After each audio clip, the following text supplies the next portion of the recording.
Hello my friend, it's Pat Sloan here for my daily video, and the topic of today is, what's your batting average? Greg looked at me when he read that. He's like, what? Batting. Quilt batting, right? Oh my goodness, we end up with a lot of this stuff. These little strips that just seem too useful to get rid of, right? So what are we doing? What is your batting average? How are you handling these? So there was some conversation recently out in my Facebook group, my community, Quilt Along with Pat Sloan, about this. And so there's a couple things. One is you could just toss them. I know. Oh, heaven forbid. But, you know, this one's pretty narrow. So in order to make a whole bunch of quilts, you have to, you know, get a bunch of these to build up to enough to use. But that's very doable if you want to. One of the important things, I think, is if you, not just how you're going to use them, but how you're going to store them. And that's really what I want to talk about, is to be usable, you have to be able to access them. You need to not take up a lot of your precious space in your home unless you have like a huge mansion and you can just devote a room to batting scraps. So for me, if I fold them and get them organized like this, they take up less space rather than having like this big bunchy thing that I just kind of throw into a bag like that. If they're tidy and folded up, they take up less space. Like some people will just throw these in a bag or a basket, and they take up a lot more space if you don't have them nicely folded. So I think nicely folded is the key. Then determine like what is your, you know, smallest strip. Like this is pretty small. In reality, I'm not going to keep that. There are people who will, and if you are on a budget, you can certainly do a bunch of these strips together to like a table runner. That would be totally fine, using them up. I think another key thing to sorting these and keeping them tidy that helps a lot of people is they will actually measure this, saying, okay, this is 3 inches wide by 40 inches long, and put a little tag on it. And that way, when you go to use them and you get them down, you don't have to open them all up and measure them to be useful. Do it when you put it away. It's a lot less work if you're going to be that organized. So those are a few organizational things. I keep them in plastic, so they'll collect dust, which will cling to it very nicely, and I really don't want that because some of these will sit around for a long time. So they'll go into a plastic bag and be kept clean that way. All right, your batting average. What I'd love to hear is just batting things. Like tell me what you do, show me pictures of how you store yours, how you use up these small ones.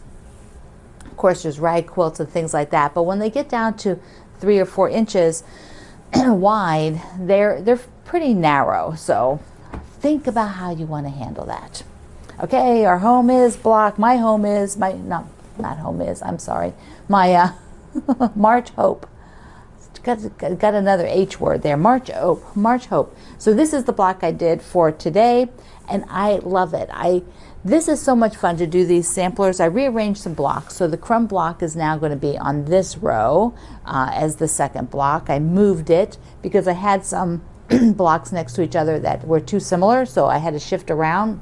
But I really, certain ones of these, I'm like, yes, that is just, I just love that block by itself. It's like there could be a really cute pillow, anything like that. Okay, I got a card, a darling card in from, who'd this come from? From Jamie. Yeah, so Jamie sent this St. Patrick's Day card.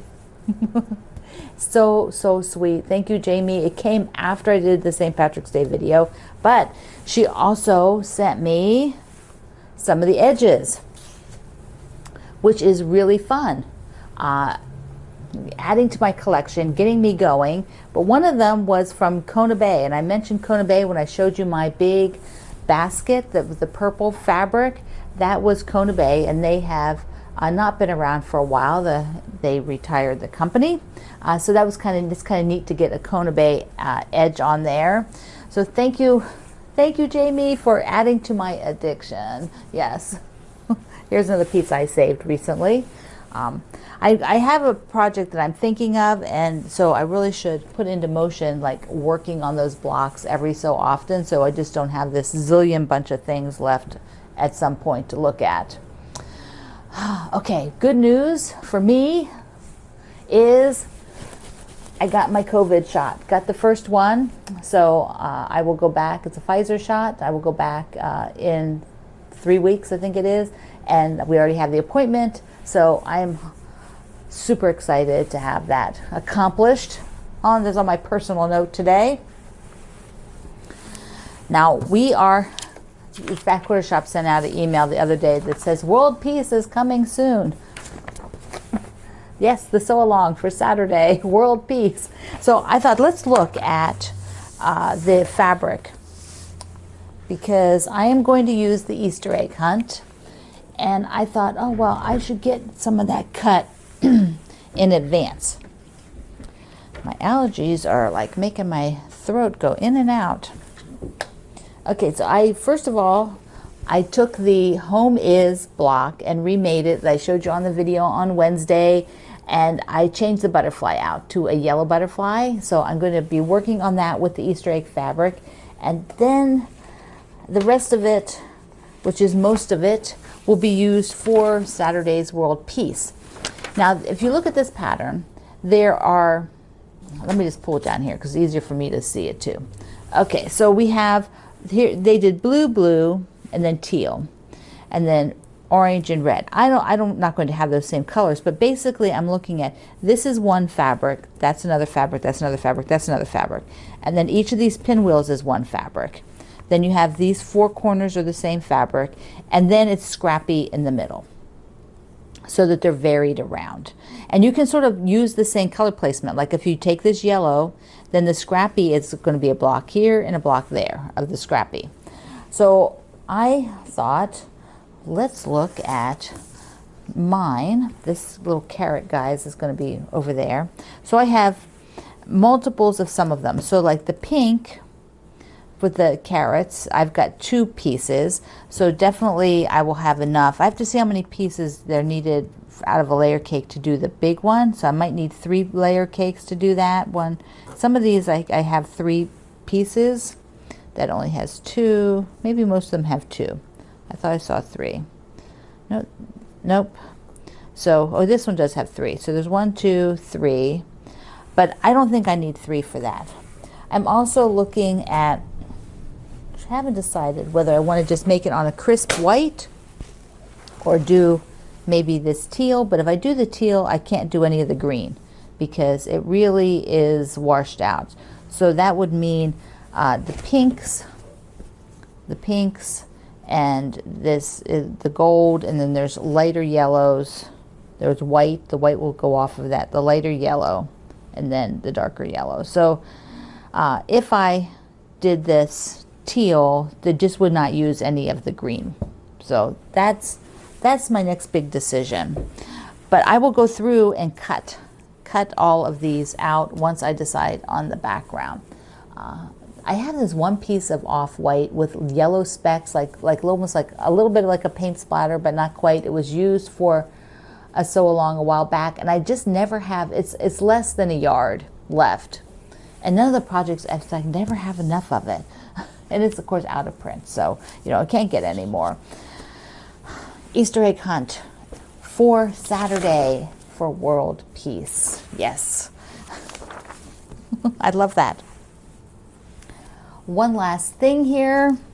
I finished on St. Patrick's Day, finished the shamrock and the little hat, the little leprechaun hat, and I'm deciding that I definitely am going to pull out the lettering. Let me get you a little closer here. The lettering in this variegated yellow is nice, but I want it to be more obvious. So I'm looking at this Americana blue for the lettering. The other thing would be this charcoal. But I think I'm going to make it a little bit more cheerful. Since this border has blues and greens, I think the navy will be really nice. So I'll probably have to I might have to get another skein of the navy. But that's what I finally decided. I'm going to switch it out from the kit because, you know, sometimes we all have our own way we like to look at things.